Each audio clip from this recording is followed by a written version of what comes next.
Да. В единия случай прави погребение и изненада. Аз съм точно зад микрофончето, можем да преместим микрофончето. Добре. Да, вие започвайте. За да кажем накратко, за да спрем да се занимаваме с госта, да кажем, че той е актьор, пилот и Благодаря приятел. ти, господин Сарафов. Да, за приятелството не се пляска.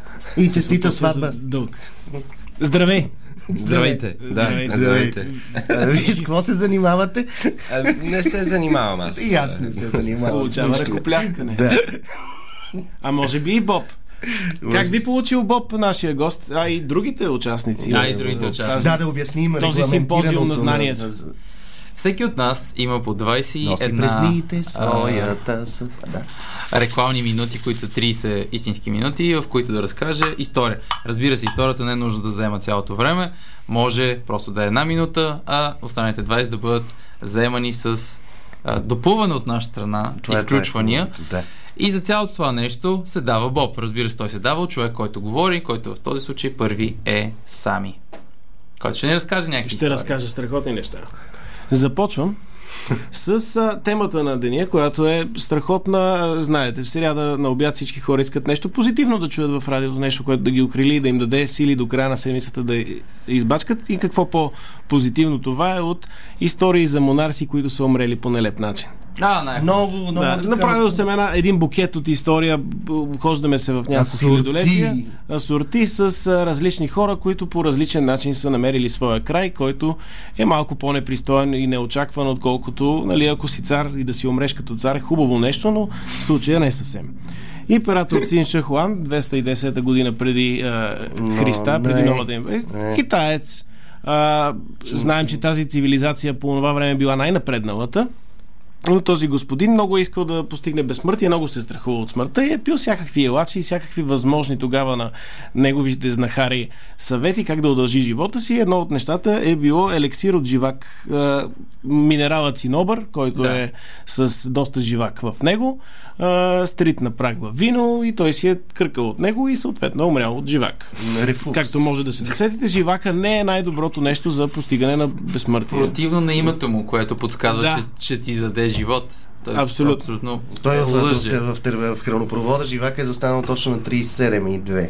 На 37,2 и след това идват вече възпаленията. Да, сигурно си. Стигаме малко по-напред. Стигаме 1000 пропускаме, защото не сме намерили история от тогава. Сигурно има. Но стигаме до Зигурд Айштайнсон, който през 9 век е известен като Зигурд Могъщия и е викинг и е граф на Оркни в Северна Шотландия. Викингите там имат малко феодални вземания, давания с великобританците и той отива на една страхотна битка срещу пиктите, които са тамошните племена. И графа на Морей, който се казва Маел Брикте Кривозъбия, е обезглавен. Да, те си правят битка, ще се бием 40 на 40. Още не е имал стадион Васил Левски и са го обезглавили. Още не е графа. Двамата графове се разбират, че има 40 на 40, тепаме. Обаче нашия отива, защото е викинг, отива с 80 човека, изколват останалите и главата, трофейната глава на този граф е завързана на коня му, но той е имал криви зъби, които са стърчали от устата му. А както може да сетиш, в онези години не е имало хубави пасти за зъби и съответно много от хората в устата си са имали прекалено много микроби, както тези, как се казват, вараните, комодските варани, които са пълни с плюнка, с страшно много паразити. Съответно, подскачащата на коня глава го удира и той има инфекция. И той има инфекция още преди да си стигне в графството, дава фира. Така че неговата жертва го убива постмортем. Да, после панихиди. Сигурно са изнасяли нещо, викингско погребение, стрели в лодка, забавни неща. Обикновено руските ултраси си правят 40 на 40. Дарик прави 40 до 40. Да, за разлика от Дарик и това 40 на 40 аз го знам от спортната гимназия в Перник, където 10 А и 10 Б съответно едните бяха паралелка борци, а другите бяха паралелка прино боксери. Едните са от миньор, другите са от металург. И те се организираха в 40 в петък вечер в дискотеката. Следващия петък е 20 на 20, защото има жертви. Така наречения епицентър все още, нали? Да, много. Тоест ти си оцелял Перник, което е може би най-хубавото нещо, което може да кажем. Райко Кръвта бях, мисля, че първият човек, който го видя свитнат, защото отидах на училище в София 5 без 10. Но това си каза, типичната сряда на Перник. 2 полицаи. и 2 по лице. Не те извикат сега да разкажеш тази история. Там да знаеш, че няма Боб. Отиваме 1016 година, запазваме се на острова. Има битка, кой да е крал на Англия, Едмунд първи или Кнут, който е датски викинг. Една малка част от власти имащите, които определят кой е крал, там събират някакви попове, малки феодали и магиосници и казват Едмунд ще, ама Едмунд няма много силно кралство, защото Кнут трепе и маже всичко наред. Но Едмунд е убит с много неприятно убийство, неприятно дори за извършителя, защото той се е скрил в септичната яма. Не да го оставиш, и го е нашишил с острията, докато краля е бил Дибидюс, поне от кръста надолу, го е наръгал отдолу и го е оставил в това, но убиеца е бил в помия. Да. Защо не може, защо се е случило в Англия, не в Италия? Защото римляните са имали канализация. Защото са имали канализация. Да. Обикновено. Тоест, като имате помийна яма тук, някои от нещата са сполука, нали? Не яще живак, не убивайте кривозъби хора. Случая, преди да се навесите над помийната яма, ровнете се една клечка да видите някой да не се е спотаил вътре. Да. Бела първи е през 1063 година умрял, той е унгарски възпитаник и вожд. Бих взел, че е Бела. Така беше ударението. Да, бе. Но къде ти си обърнал лаптопа на обратно? Възможно.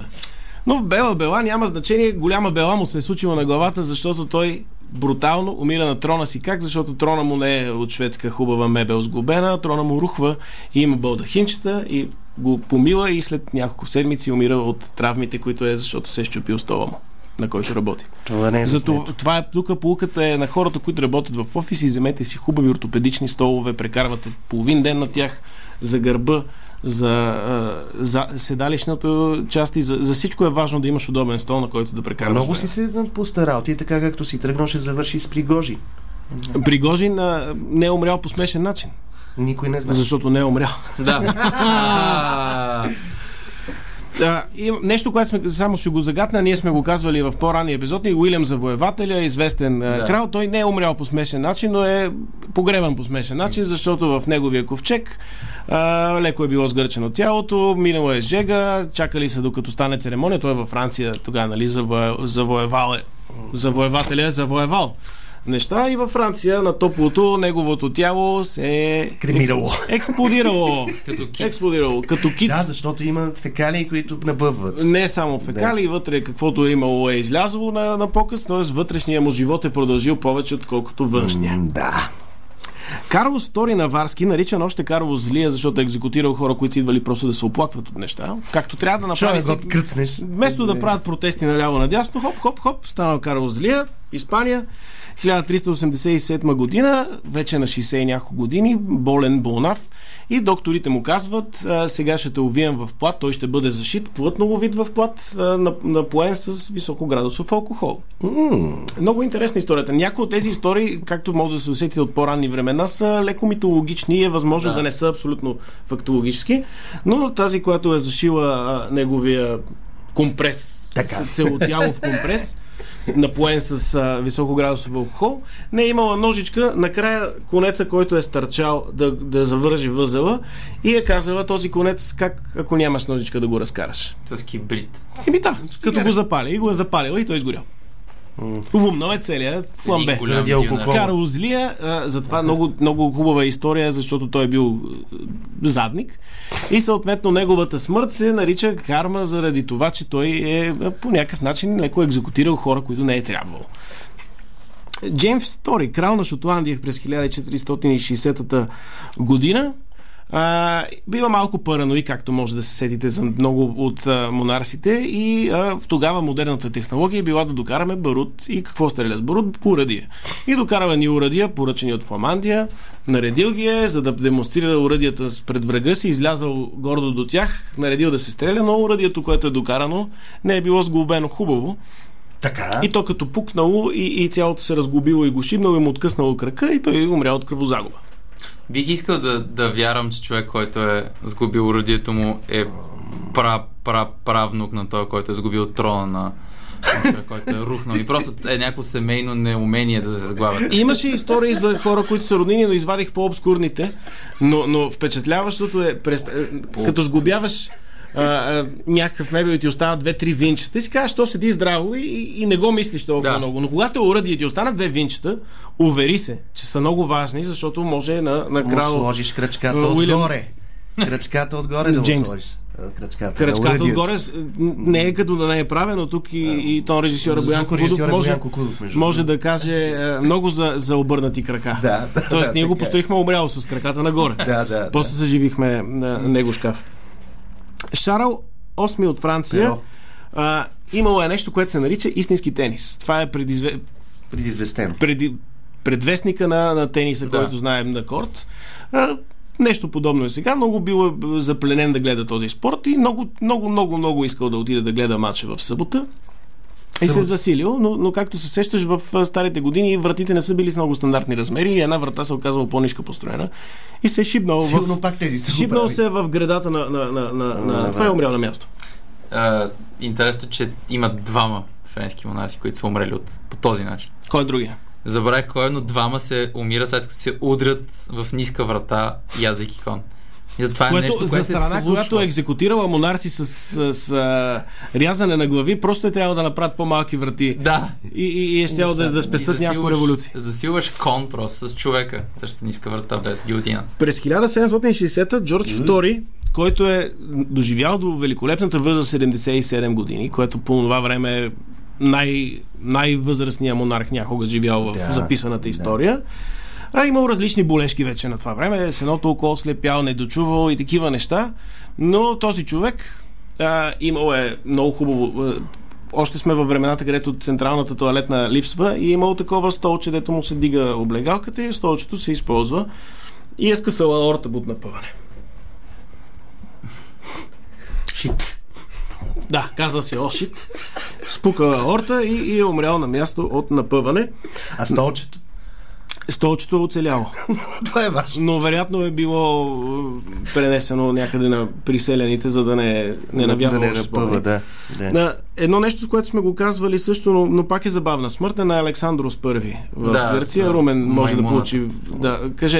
разкажете, вие винаги знаете детайлите. Отива да гони кучето си в градината и го ухапва маймуна, която е изтървана. Кучето му напада една маймуна, той опитва да разтърве двете и идва втора маймуна, която го нахапва, той казва, нищо не е. След 3 дена мисля, че това беше най-странното хулене на Боб. Ми залепна ми за пръста, нещо ми е от тези страхотни истории са ми залепнали. Но макак го убия. Макак така. Пак бързичко. Да. Ами не, няколко дни от него преди началото казва, тук ме охапа една маймуна, аз съм все пак монарх, няма никаква драма с маймуна, обаче раната с кривозъбия човек преди време, макака сега е онзи с Майл Брикт и кривозъбия. Така, да. Има ли още макаци в Гърция? Да, това е много добър въпрос. Да. Не вярвам. Шо? Не вярвам. Няма, не са ги пуснали вече по-близо, са този инцидент. Защото те нямат повече крале. Има през лятото маймуноподобни, особено. Но те не наричи българския турист. Не го принизяваш от Саша на Букират. Това е някаква скрита реклама на крем за бръсне, не стига. И стигаме до последната история, която не е толкова смешна и странна смърт, но има нещо странно в нея. Това е Джордж V през 36-та година. Той е много пушил, много бронхити. Заекващия това. Не, това е татко му. Заекващия е след него. Но той по същата причина умира, както не заекващия. Той заекващия ще си повтори. Заекващия е таткото на Лизи. Това е дедо й. Дедо и пак пушене на цигари, пак бронхити, пак лошо здраве. На смъртния си одър неговият доктор решава, че ще го евтаназира с, ако познаете причината, 2 боба. Защо го евтаназира да умре сега, а не утре? Световно. Близо сте до това, но не. Олимпиада. Местни избори. Не. Коледа.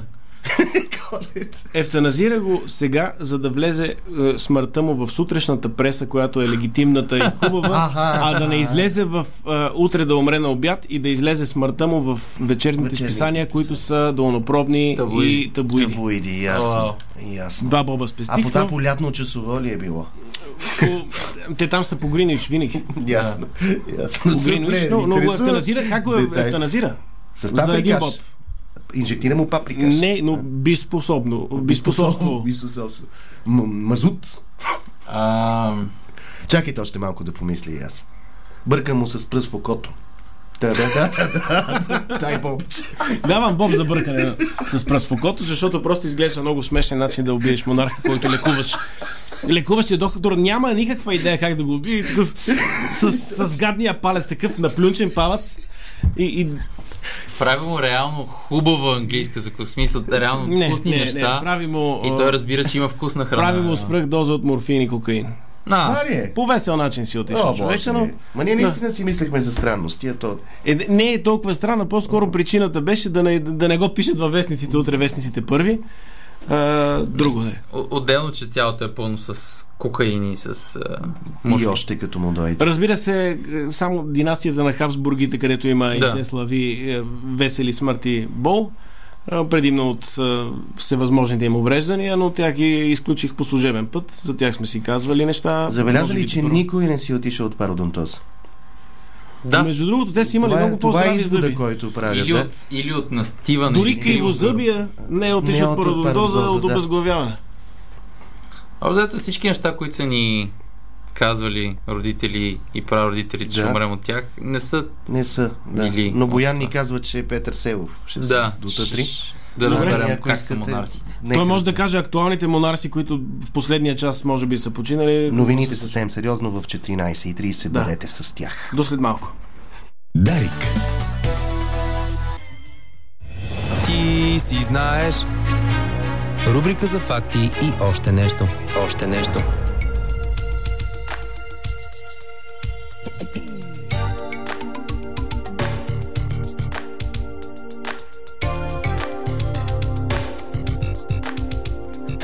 минути след 14 часа няма го Румен, ти си знаеш, продължава. Идва Румен, ти си знаеш, отново продължава.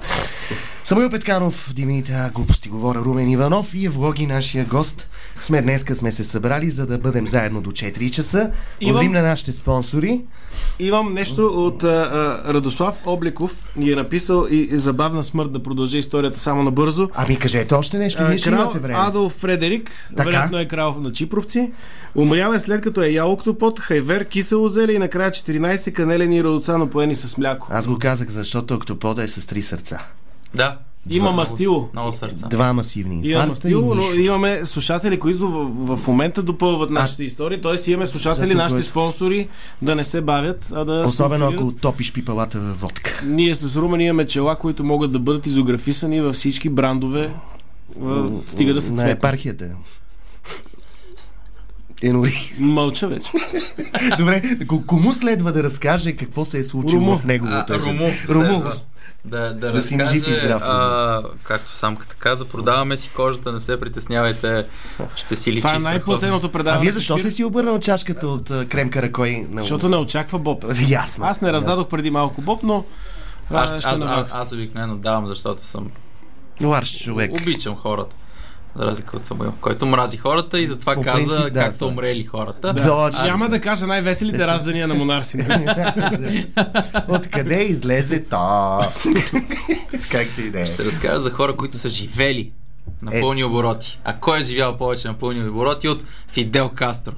Фидел Кастро, супер история. 50-те години идва и играе баскетбол. Точно така. Това е историята. И не е 50-те. Добре, оставимо. И не е 50-те. И не е 50-те. Грешиш. И отново лъжеш хората. Отнемам, защото не ги обичаш. В национален и емоционален ефир. Извинявай. Фидел Кастро. Страхотна история. По време на неговото... Да помолим Петър Селов по-тихо. Управление. Да. Куба изгражда изключително много спортни има супер много спортни успехи, съоръжения, отбори. 72-а печелят бронз по баскетбол в Мюнхен. Което е много странно, защото играят с кубинки. Да. Наистина е така. Да. И между другото, защото и женски отбор е доста добър на Куба. Също така, обаче, Кастро ги кара да тренират в изключително как да кажа, ако сте гледали който и да е шаолински филм, където те са трябва да влачат вода от най-ниското село догоре до планината, това е разходка в парк в сравнение с това, което са правили кубинците. Той ги кастри. Постоянно ги кастри, кара ги в най-аскетични условия да тренират. Всъщност Рамбо първа кръв е на тая база. Да. Рамбо първа кръв е човек, който не се е успял да се класира за отбора по баскетбол на Куба. Така наречената Куба баскетбол отбора. Куба баскет има добра школа. Да, Куба баскет. Носител на златната купка. Да. Правят наградата е била много скромна. Куба Буба. Близалка. Нема да е либре. Така. Какво? Тъй като още тогава не са били точно тогава всъщност са изобретили стачките, от които явно в момента Джон Стачка е първия. Кубинския там националите почват да стачкуват, на което Фидел просто ги праща да берат захарна тръстика, от които повечето от тях естествено получават физически зажалост увреждания и казват... Откриват тактиката тръстики-така. Тръстики-така, окей, това ще да. Извинявайте, но тази лесна тема. При което печелят бронз в Мюнхен. Представете ли си, ако бяха тренили още повече. Фидел Кастро си пада по баскетбол и като цяло по спорт и посещава България на два пъти, 72 и 76-та. Именно 72 година, което аз благодаря лично на Българска история, като страница и като хора, които правят страхотни неща. Може би ще ги поканим някога? Някога може да ги поканим, разбира се. Ако пораснат. Ако са достатъчно... Трябва да са сериозни. Трябва да са сериозни и да откликнат на нас. Защо пиете боб? Станислав, моля ви, не пийте боба. Снимаме се в TikTok, айде, давайте. И това днеска го видях, докато търсех какво да разкажа в техния Instagram, който също е много интересен, посетете го. 72-а Кастро идва, при което естествено вижда се с Тодор Живков. Какво да прави? И с други хора се вижда. Обаче много искат Обаче Тодор Живков още не е направил в правец Лукойл Академик. Не. И затова Кастро иска да играе с ЦСК. Баскетболно ЦСК на баскетбол, не футболно ЦСК на баскетбол. Разбират се да играят. Те са готови още към 4, 5, 6 часа. Естествено, Кастро се появява в 12 вечерта с лимузинът, с Тодор Живков, с цялата охрана, защото си говорили в резиденциите някакви неща. И разбира се, отбора на ЦСК е бил предупреден да не е твърде груб с лидера, защото съответно може някой да умре, да бъде разстрелян и да влезе в сутрешните хроники. На последна страница. По средата на малки обяви. Кастро трябва да го пази легендата Петко Маринов, мисля. Петко Маринов. Който, разбира се, първоначално оставя Ел Коменданте да го задминава, в смисъл, това, което си спомням от думи, които той е написал, и да поднася лесно и да вкарва кошове, което Фидел Кастро не е твърде висок, но е бил с тежко крило. Има брада и прилича на Джеймс Хардън от вече не е Хюстън, не знам къде играе. В Филаделфия, но ще се махне, защото мрънка. Представете си Джеймс Хардън, ако не беше професионален, си падаш още повече по стратизорки. Кастро бележи точки и се обръща по едно време към Петко Маринов и му е казал, сега вече трудно да се каже точно какво, нещо типа на играй, като с мачо, аз съм мачо, вие сте мачовци, играйте така. И още следващата атака, той го събаря. Като кажеш на българин, играй мачо. Да. И тук имаме човек, който е оцелял Перник, знаеш това, играй мачо. И още следващата атака, Фидел е повален като чувал с пури. И естествено целият щаб, генерален щаб се изправя. Петко Маринов, доколкото си спомням това, което прочетох, мисля, че е чул ще те разстрелям, гад такава. Съответно Кастро се изправя и за радост може би на всички, освен явно човек, който иска да разстреля някого, е прегърнал Петко Маринов и го е целно даже по бузата, доволен, че най-накрая играят срещу него. Това играта и почва вече двубоя. Истинският двубой. Слава Богу, никой не е бил разстрелян. Накрая треньор на ЦСКА Барчовски, ако не се лъжа, Цвятко, мисля, че Не, тогава може би... Да, Цвятко Барчовски, бащата на Росен. Да, в момента той е бил треньор, бие Фидел Кастро на 21. Може би, защото в Куба още няма 21. Те не са измислили 21 заради комунизъм, просто това е високо число дефицит. Били са до 9. Да. Така Фидел Кастро е играл баскетбол с отбора на ЦСКА 72 година и слава богу, никой не е бил изпратен на лагер или не е бил убит. От отбора, разбира се. Други много хора са били пращани най-вероятно на лагер. Ние трябва да проучиме кое е мелодия на годината тая година. Не знам, просто си представих сега Деца на море тогава. Да дойде Ким Чен Ун, който е по-нисък от Путин, се оказа, след като видяхме. Си представих на какъв спорт би играл тук, може би петанк. Но Денис Родман му е много добър приятел. Денис Родман му е приятел, но не знам как се събират заедно. Сигурно му е показал някакви техники за хващане, защото и Денис Родман не е много висок за позицията си. И пак е 2 кусор, което е сравнително до кръста. Но може би му е показал как да... Той затова прическата на Ким Чен Ун е такава, че Денис Родман да си сложи чашата върху главата му. Не знам, според вас, кои световни лидери на какъв спорт биха били добри? Андреа Агаси на хокей. Да. Той не е много световен. Бойко Борисов е един от световните лидери, който е известен със спортни прояви и това е хандбал. Да. Защото няма да хабибоц. Аз си мисля, че много бих искал да видя Путин дали може да реално да язди мечка и да играе пол така. Най-добрият лидер, който може да бъде национален нападател на футбол, това е Шарл Дюгол, защото той автоматично е 1-0. Да, силна паника. Но той е летище. И е летище. Хитро. Как е летището, Шарл Дюгол? Топ летище.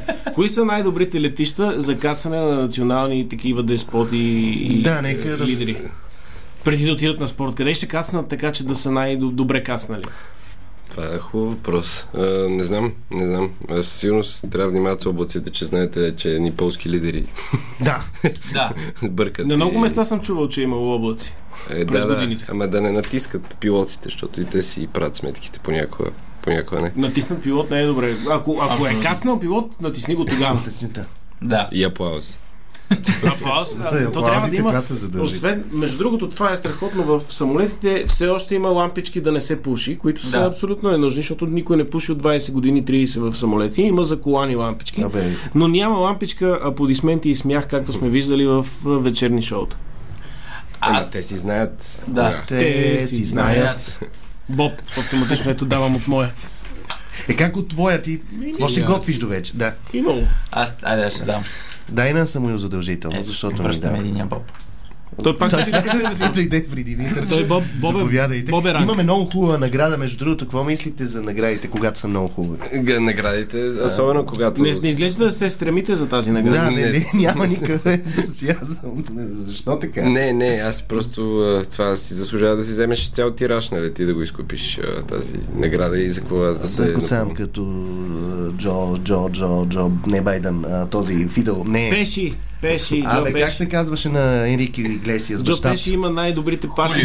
Хулио, да. Джо Пеши има най-добрите партита на Петровден. Да.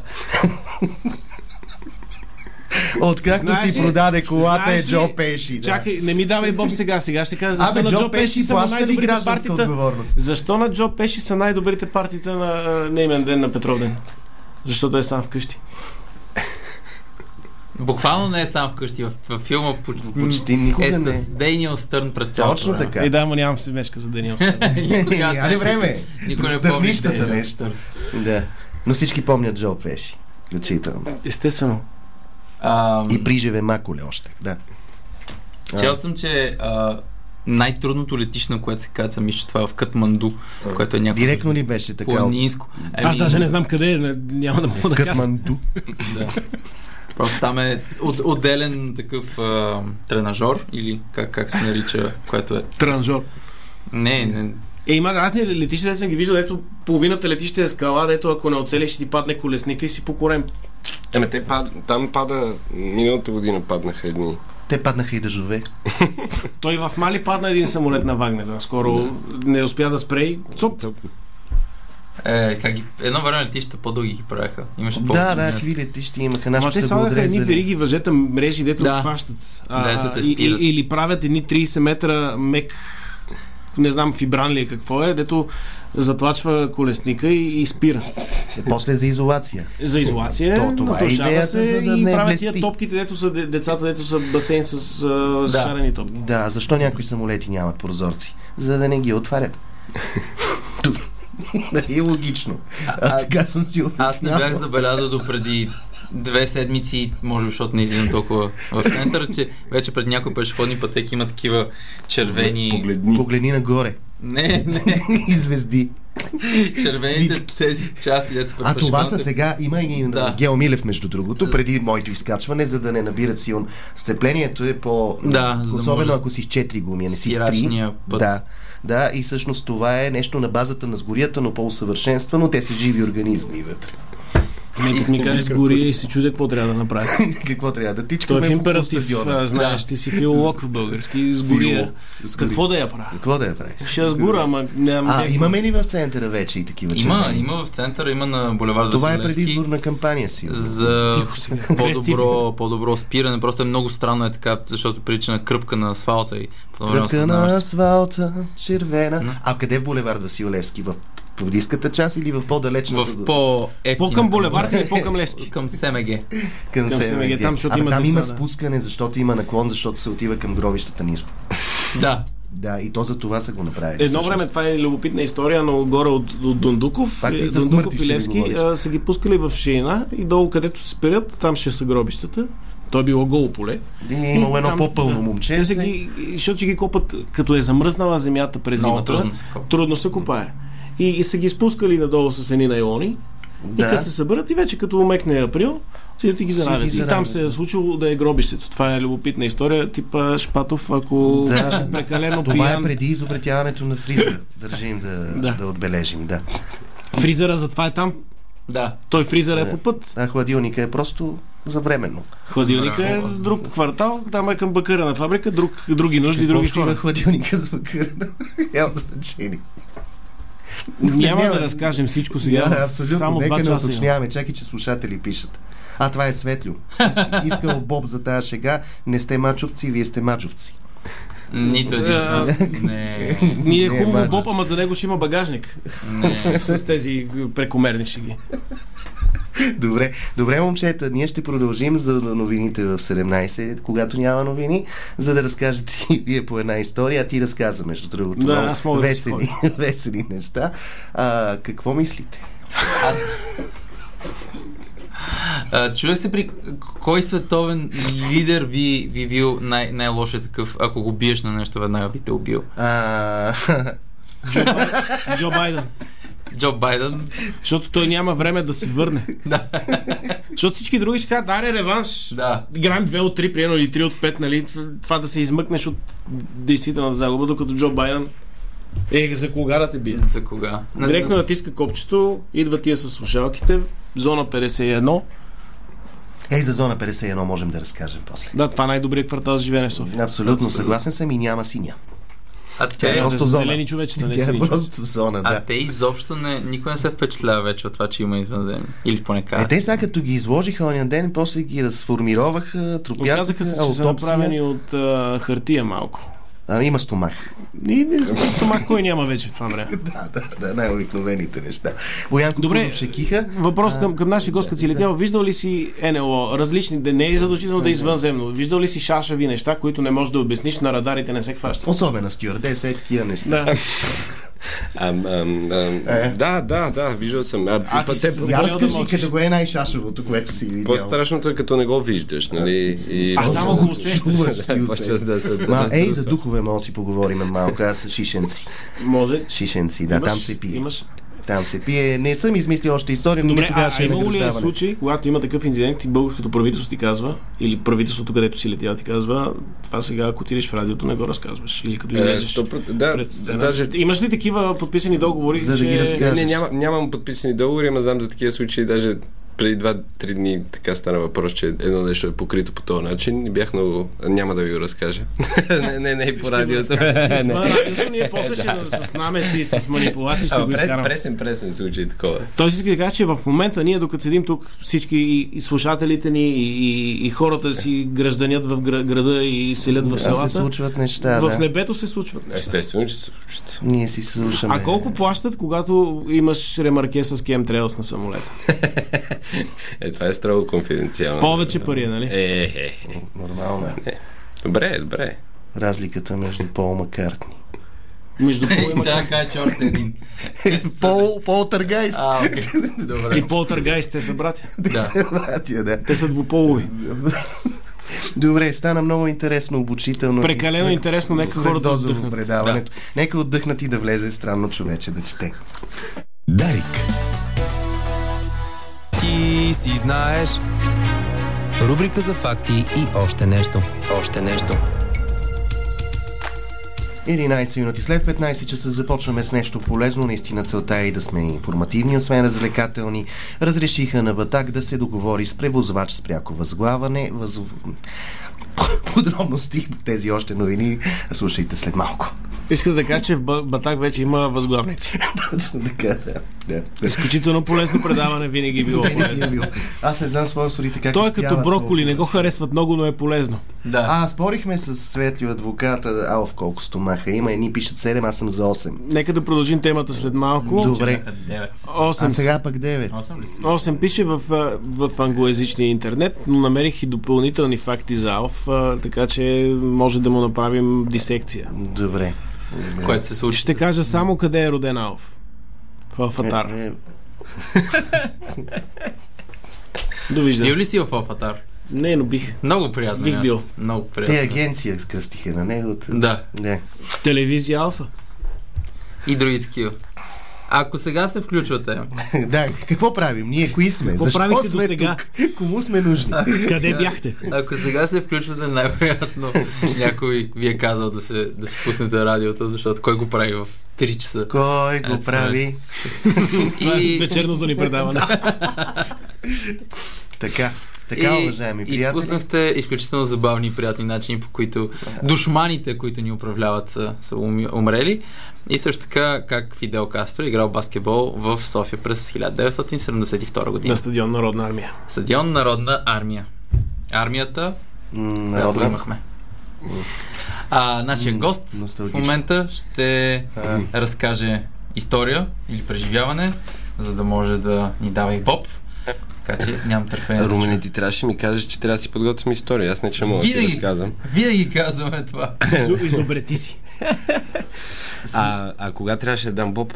Когато сметнеш, че ние сме... Добре, ще ви прекъснат по чаровен начин. Аз имам една много хубава история тази година, много ми харесва. Значи аз съм си в Гърция. Това в чужбина. В чужбина, да. Зависи. Ако съм в Кавала. Ако си истински патриот, това си е България.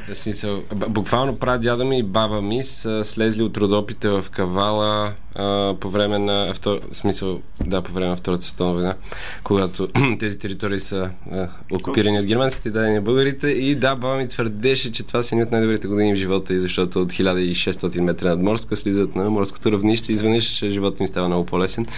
Но това не го казах на моите приятели гърци. Както да е. Така да е, прадядо е бръмчал, бил е шивач и е бръмчал по северна Гърция, по днешни територии и така. Но седя си аз там. Какво е шил? Извинявай. Не знам какво е шил, предполагам дрехи, би и такива неща. Имаше една ножица, която беше 5 кг според мен и още реже доста добре. Седя си там и се уча да ставам пилот на пътнически самолет, което, защо се случва е друга тема, но ми се обажда... Защото всички сме пътници. Почва Дайте му Боб на Румен, не може. Не е нужно. Благодаря. Румен е вечен полет. Почва да ми издират някакви хора по Инстаграм и Месенджер с странни окончания на фамилиите си на ич. Смисъл сърби. И казват Станиславе, здравей. И аз викам здравейте. И те викат, помниш, че ти снима един филм през 2020 година, което аз естествено помня, защото не довършихме филма тогава заради коронавируса. Аз снимах в Белград на 5-6 марта, защото тогава бях актьор. Хорър ли беше? Не, югославска комедия, хубава. Значи хорор, български и югославска комедия. И казаха, искаш ли пак да снимаме филм? И аз казах да, защото главният актьор е доста известен и защото това си е готино. И се появи нов щам. За една бройка. Появиха се странни неща се появиха, ще ви кажа. Да, и казаха трябва да снимаш в Босна и Херцеговина, което беше странно, защото преди... Коя от двете? Република Сръбска. И всъщност, когато тази втора част на филма трябваше тогава да снимаме в България през 2020, пък ние не снимахме в България. И аз казах, по дяволите, как ще стигна до Босна и Херцеговина. Те казаха, няма страшно, ние ще оправим. И ще ти купим билети. И аз казах, добре, обаче ние къде снимаме в Босна, някъде в Република Сръбска, в Босна, не сме в Сараево, не сме някъде така в по-големите градове, да кажем. И аз казвам, добре, вземете ми някакви билети. Те казват, ти къде си? Аз казвам, аз съм в Кавала. И те казват, това е проблемно леко. И аз казвам, най-вероятно е доста проблемно. И както да организираме си един транспорт от Солун през Мюнхен до Дубровник. Вау! Да. Таксиметров шофьор в момента получи. Минал е за Тоблерони през Сингапур. Получи ерекция, като чу този маршрут. Най-смешното е, че аз изчислих тогава, понеже отворих картата и изчислих, че ако училището ми, в което се обучавам за пилот ми, заеме един от своите малки самолети, аз ще стигна за час и 20 минути. Само, че те нямат право да го направят и се принудих да правя този интересен трип. Съответно беше ден за гласуване, значи там 3-4 април, нещо такова. Последните избори. Ние го съобщихме. Да. Минах през секцията, гласувах машинно. 2 април, втори. Така. Фанах си колата от Кавала, отидох Солун. То първи беше ден за размисъл. Да, много размислихме.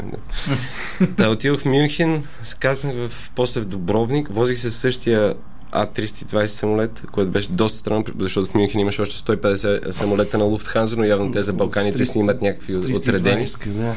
И вече там ме чакаше един Саша, с каруца. Таксиметров шофьор, с Porsche Cayenne, естествено, защото Босна и Херцеговина е държавата с най-много Porsche Cayenne на глава от населението. Ние ясно обикновено. Доста къщи нямат покриви, което мене много ме изненада. Ти какво би избрал? Мисля, че Биело Дуг ме пее само моя куча е без крова, което е буквално също нещо.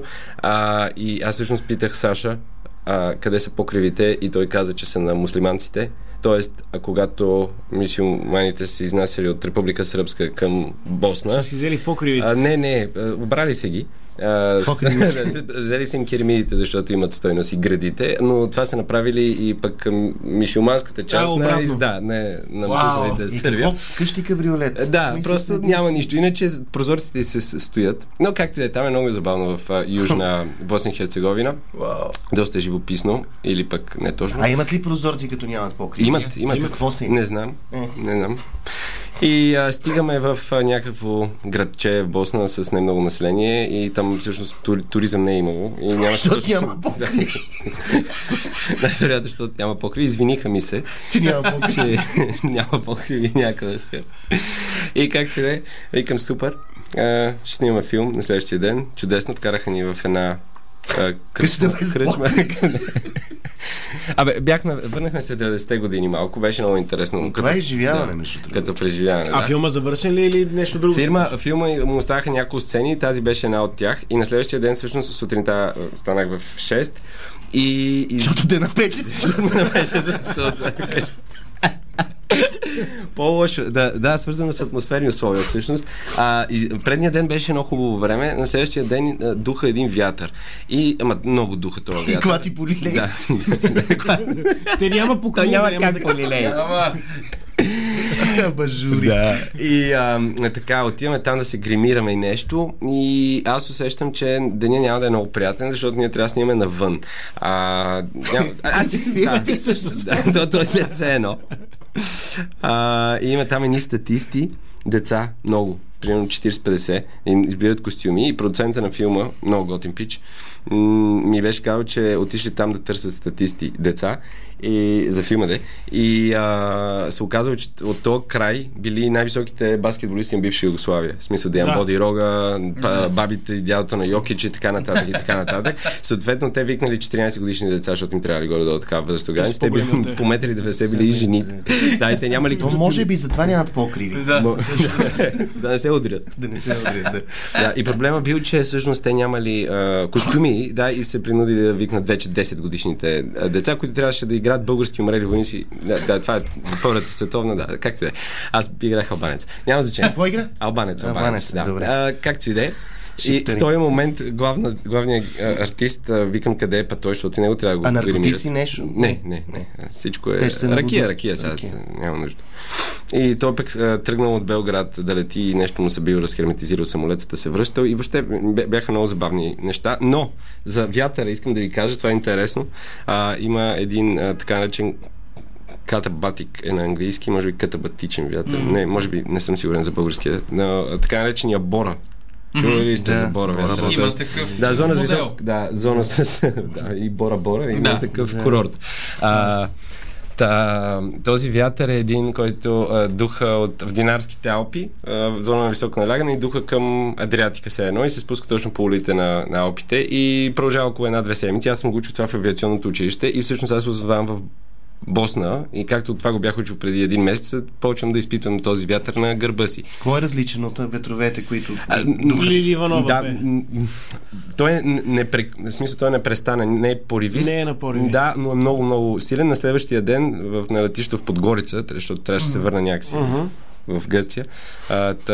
Пак не можаха ми намерят самолети. Аз казах, че ще се оправя, защото от самолети горе-долу разбирам и полетях. Ти си избираш и ти го усещаш на къде ще нали имате на летище, нали има ни чорапи, червено-бели, така за вятър. Така и всяко едно е 5 възела.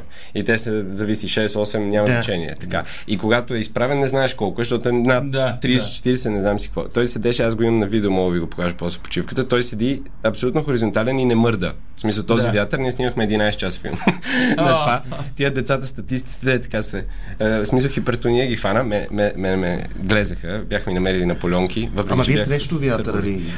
Да. Защо не минахте от ръцете на земята или тя е плоска? Да, най-вероятно. Така. Хубаво изживяване. После Саша ме закара с Поршето, естествено, до Подгорица. И един гръцки пилот реши да излети настрани в този вятър, защото беше страничен. В смисъл, други по-големи самолети не излетяха, чакаха. Той си излетя така. Да, не, така като рак. И аз викам, колега, това е Евола. Да. И не се отказва от самолета си. Не. Що ми това може да го мине? Обаче един от последния ми инструктор, който беше с 36 000 летателни часа, което според мен означава, че той просто там е живял и спал. Нали? Той е бил като тези... Той не е харесвал жена си. Бързолетите, които спът в полет. Да. Той има история с 2 двигателя, ято птици на един от гръцките острови, забравих кои, двата му, в смисъл тръгва да излита. Едновременно двата двигателя, но той има нещо малко остава в двигателите, някакъв малко мощност. 20-30%. Тази ядецкостта. Да. Завърта се и каца, обаче с пресен втори пилот, който даже още е в обучение, който това му е първия полет. Това му се случва, човекът директно се отказва и отива монах в Атон. И до ден днешен. Защото птиците са били женски и знаят, че в Атон няма женско, освен някоя кокошле за яйчица. Мисля, че няма ти кокошка. Всъщност, кое е имат кокошка за иконите при полет? Тук вече сериозно. Къде слагаме турбуленцията? Турбуленцията не е проблем, освен че е неприятна, но за самолетите не е нещо, кое знае но какво. Но турбофолка? Това вече е много по-опасно за всички. Ето, между другото, най-много инциденти стават при кацане и излитане. Това са критичните фази на полет. По време на полет най-много да те удари светкавица или да попаднеш в Бермудския триъгълник, но това са неща, от които няма хора, които да разкажат чак толкова много странни неща. А те са ги държали, защото са играят българи, нали, на този вятър толкова дълго време. Просто ни го върнат. Най-вероятно. Ще играете българи, мръзнете 11 часа деца. Но имаше спорове тогава за униформите, как са. Нали, беше много интересно. Смисъл, чисто исторически, нали, какви са били реверите. Аз нямах никаква представа. Естествено, аз не съм ходил казарма, въобще нямам идея. Ти да си ходил казарма, надали знаеш Първа, Втора световна война, как са били облякани? Някой тук ходил ли в казарма? Ти си ходил, не? Не, аз съм Дюстебан. Аз съм прекалено млад. Аз тогава ние сменихме гражданството в София, когато станах на 22 аз. За зона ли? Да. Ти си ходил на 19 в Попово да те проверяват. Мене са му проверявали. Защото баба поздрави, защото баба ми просто е получила съобщението и просто казва, няма да ходя в казарма и го е скъсал. Кой не ми е казал? Не ти е казал, да. Ние се водихме на нейния адрес в Попово. Ние отидохме с един съученик, бяхме ги получили по едно и също време, бяхме готови. Всичките истории са като отидеш да зачислят в казармата, дори и до наборник, да проверят простатата ти дали е на място, което означаваше да си се подмил. Да. И отидохме с изключително притеснени погледи и очаквания, но всъщност записаха личните ни данни. Което в днешно време можеше да бъде един имейл, където всички си пращаме непрестанно личната карта сканирана за какво ли не. А това в каква постройка се случи?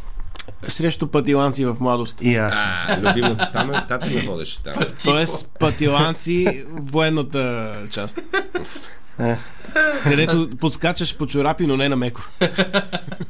Сега можеш просто по Viber да изпратиш тези снимки на крака на Дюстебан. Да, това ми е крака. Как си минат една и съща снимка на крака. Както си снимаш водомера, така може да си снимаш и простатата. Да, между другото, те отчитат електрон. Вие се шегувате с Дюстебана, ама не дайте да се шегувате, защото аз също съм Дюстебан. Трудно тичаме. Да. Какво те боли? Значи не съм Дюстебан. Дюстебан е измислица. Аз съм да. Не се шегувайте. Мама си ми купуваше стелки, нали, като бях малък, ама аз в един момент ги свалих и нещо почнаха ми пукат коленете. Автоматик ли караш? Не. Ръчка задължително. Самолет карам. Там ми пукаха коленете на едното на 7, другото на 9 места. На това преди 10 на години и аз реших да отида. То си било долби дигитално. Да.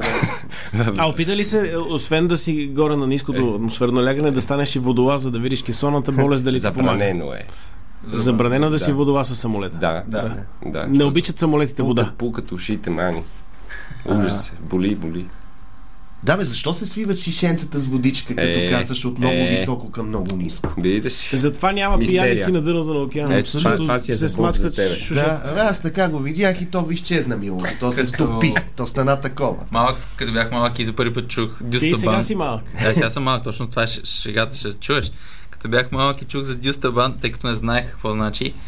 И повечето хора, които ми казаха, че са Дюстебан, бяха високи деца. По-високи от мен, разбира се. И аз си мислих, че това значи, че си висок. И съм такова и бях супер очарован, че бях Дюстебан. Аз си мислих, че е френска дума и значи 12 стъпки. Не. Както е Дуспа. Дюста и Бан. Бан е ходил. Табан е ходил. Дюс трябва да е Дибидюс. Дюс е равен. Дибидюс. Това е идеята, че си равен. Сцеплението за тия червените маркировки. Боса по асфалта ще ходи. Извинявайте. Да, можете да пуснете боса по асфалта след тези разговори, но Кукудов, благодаря ви. Новините в 15:30 и продължаваме Салф. Нали така? И след малко имам и въпроси за паранормалното в самолета. Дарик.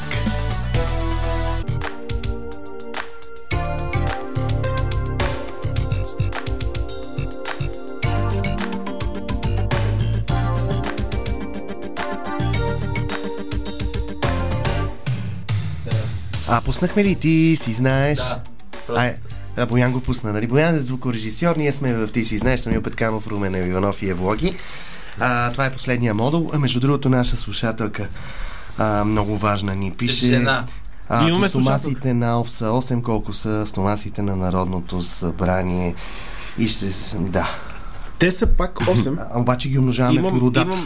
Въпросът много важния на стомасите е как фигурират. Ако са навързани един след друг, имаме стомах, смлял, недосмлял, следващия стомах. Или успоредни. Ако имаме успоредни, дето пада топчето и в кой се пада, така, ако имаме 240 стомаха, според мен там пак са на някакви нива. Имаме 5 стомаха първи, в тях влиза и каквото не се досмели, влиза в следващите 35 стомаха. И след това са останалите анонимните депутати, които не сме чували. Стомахожение е важно тук. Аз я знам до 2. Стомахожение. Уважаеми приятели, сега ред е да ме питаш нещо. Аз искам да питам Димитър, защото той не е подготвил история, но пък е здравен репортер, среща се с много медицински лица и да го питам нещо, което може да взриви ефира. Така. Заболекарите истински доктори ли са? Ти виждал ли си заболекар ветеринар? Сигурно има. На Харизан Кон. Да. Зъбите кой ги гледа? А Кон Боб яде ли? Кон Боб яде ли?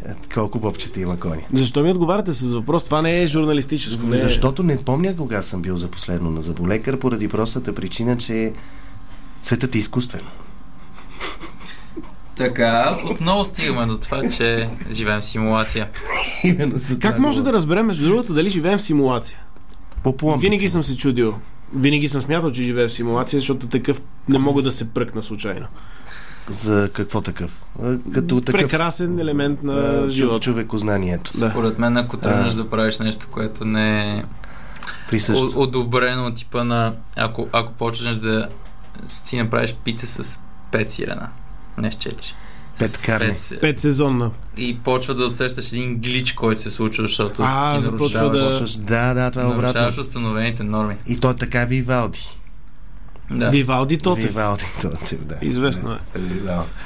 Вивалдес. Колко боб имате да видим кой има нужда да говори? Да, всъщност. Аз нямам много нужда да говорим. Аз имам 3. Аз нямам ни едно. Ще ти дам после подарък. Аз раздавам награда, така че ще го дам. Аз и преди така направих на пасария ни год. Много хубаво къвъвче за телефони имате. Щях да ви питам за паранормалното. Задавам първи въпрос тогава. В самолетните кабини. Да. Има ли брати и сестри Алф? Не.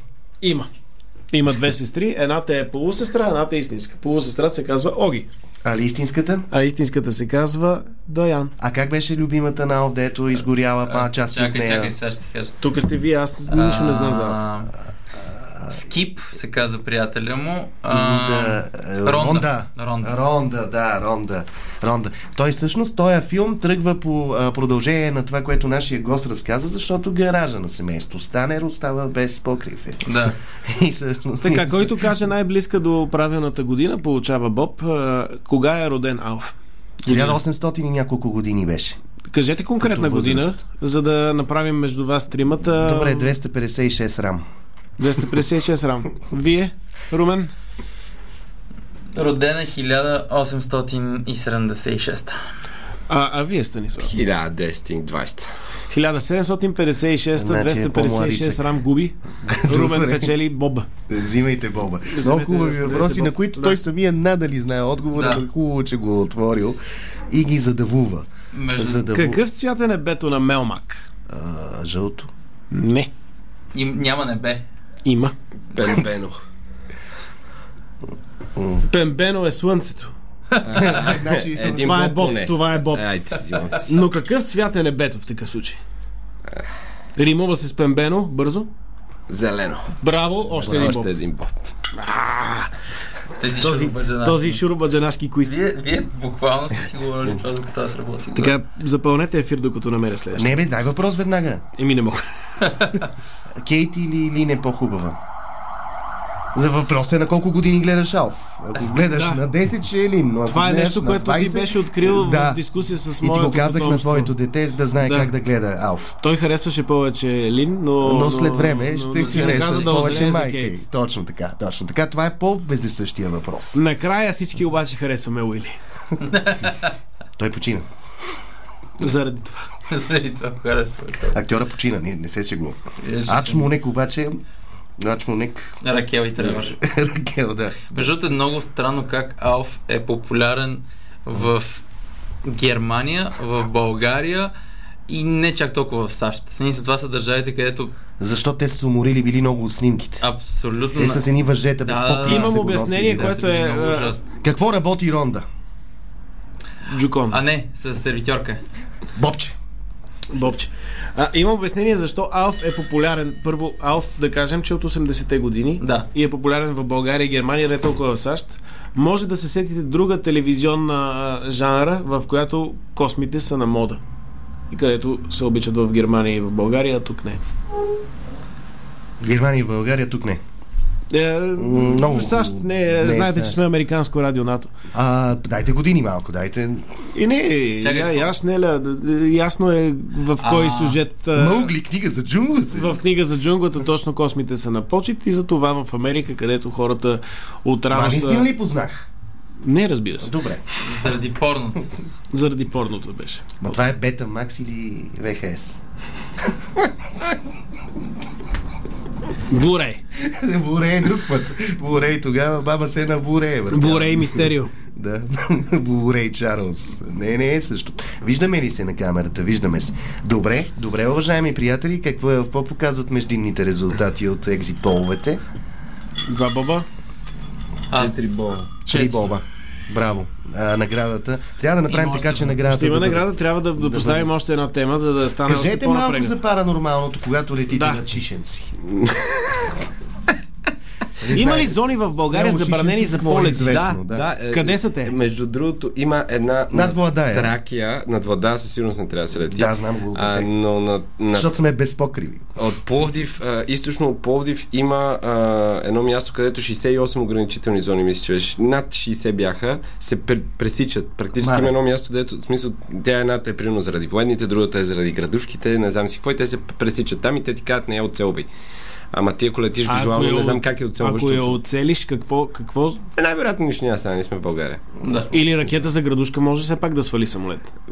Тя не може да свали градушка. Градушките вече не ги стрелят. Окрадоха ги. Те са с бронирани жилети. Те, ако имаше кой да бие градушките, нямаше да има на пролет. Това стана, защото градушката е градушка. Ако беше селюшка, щеше да пуска. Аз не знам дали са правени изобщо опити за тази пролет. Юлски ден беше. Юлски, да. Бях чел, че има годишно около 2000 ракети се изстрелват от България срещу градушки. Къде? В България стрелят. Около 2000 ракети на годишна база се стрелят. Браво. Ама също градушката... Като винаги се съобразяват, че минава... Примерно, когато беше станала градушката, мисля, че 2014 година в София. За нея говорим. Имаше ситуация, в която градушката не трябва да бъде стреляна над самия град и другото има самолети, които е прекалено късно да ги отклоним. И затова къща. И затова, автосервизите тържествуваха и застрахователните компании. Затова аз мятам, че трябва всички самолети да са като тези генераторите Хариер, които кацват и излитат вертикално.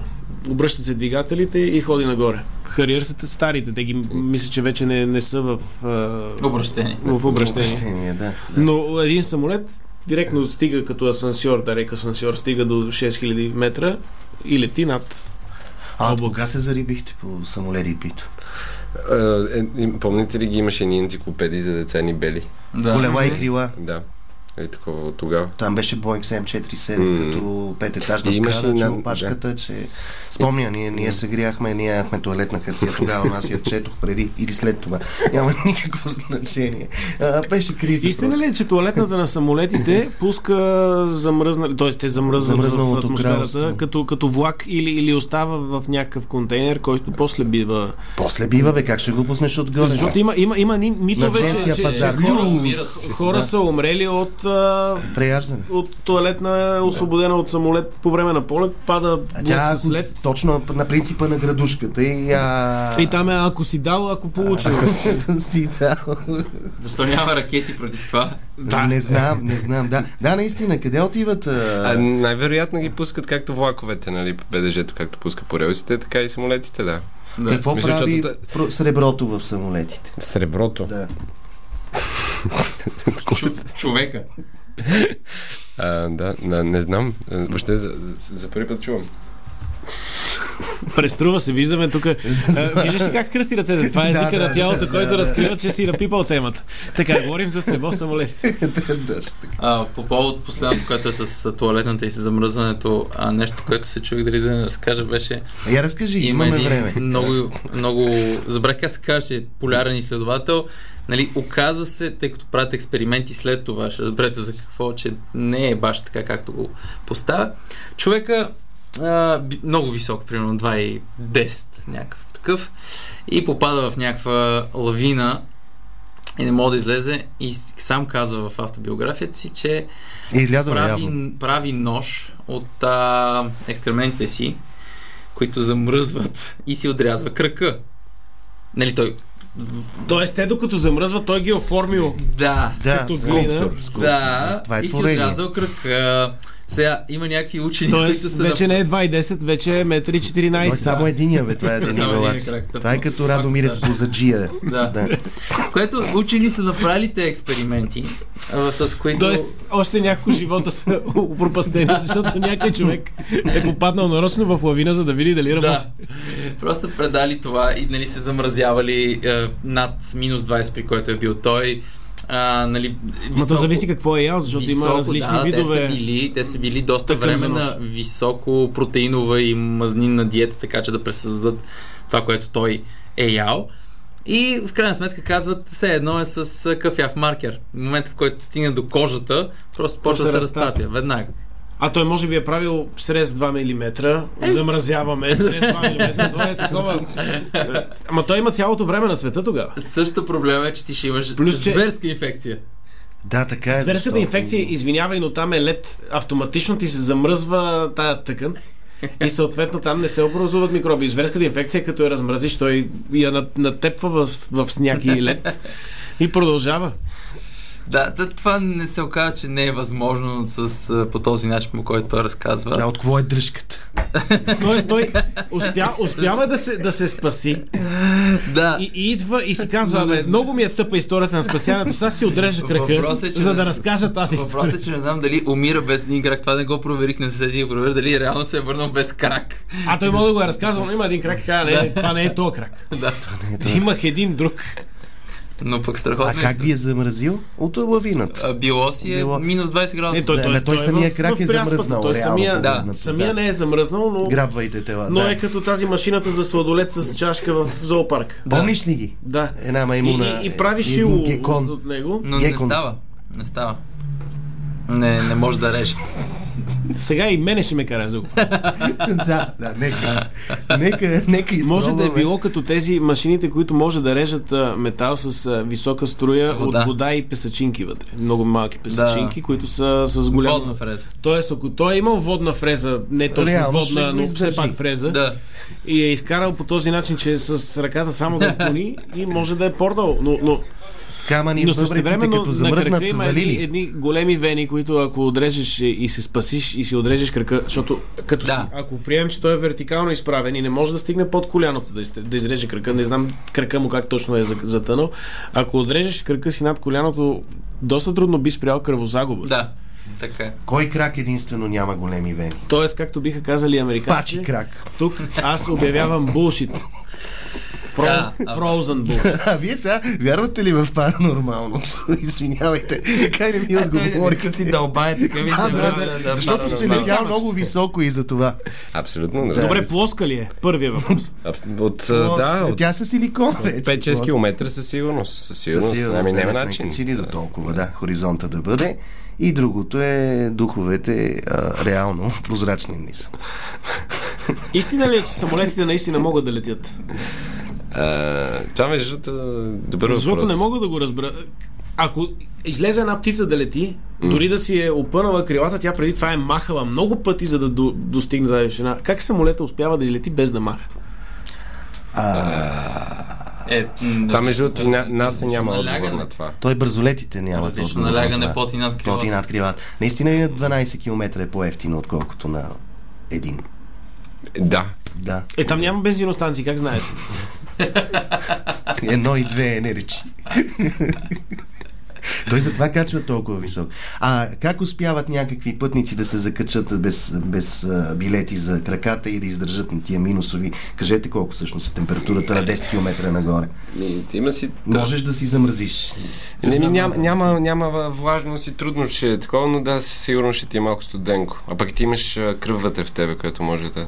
Евентуално. Да позамръзне. Те затова пият всички пилоти. Да, защото това разрежда. Защото падат на минус 4 градуса да ти замръзне. Трон. Разбобете се, за да видим кой получава награда. Айде да видим наградата. Аз съм с 3. 2. Румен. Станахте на 33, почнахте да печелите. Ти си знаеш, печелите на оторезачка. Между другото, доста тъпо, защото вчера си купих. Не се шегувам. Върнах се от Турция, някъде си я загубих и ми трябваше и си купих. И сега имаме още 10 минути. Разкажете за Турция. Има много Турция. В Турция много ти пораснаха ногтите нещо. Да. И страхотно е. Мерси много, Сами. Ще си запазя. Може да я пуснеш на търг в последствие като тази или другата. Ако си запази. Коледа All Stars предаването, което ще покажем всички гости, които са били на едно място тук в студиото. Веднага си представих нокторезачка, използвана само веднъж, като се върнах от Турция, като описание. Как веднага става, примерно, ако тя е била 12 лева, става 17 или 16,50. Само веднъж използвана, т.е. естествена работи, върнал се от Турция, изрязва мръсното под ногтите от пишмание и лукуми баклави. Тоест има сладък оттенък. Добре, момчета, честита награда на Румен. Мерси. Благодарим на нашия гост, който така и разбрахме честито завършване на паранормалното. Ти вече си част от този екип. Ние на колко сме? На 8 години. На 8 до 8. И ще продължим другата сряда, когато Драго Симеонов По-другата. Шо? Защото сме през сряда. Време е подготовка, нали? Да спиване е тия колоритните неща. Може да има избори, може да има кмет, който да е тук. Добре, нека бъде. Благодаря ви, момчета. Бяхте вълшебни и благодаря ви. Дарик.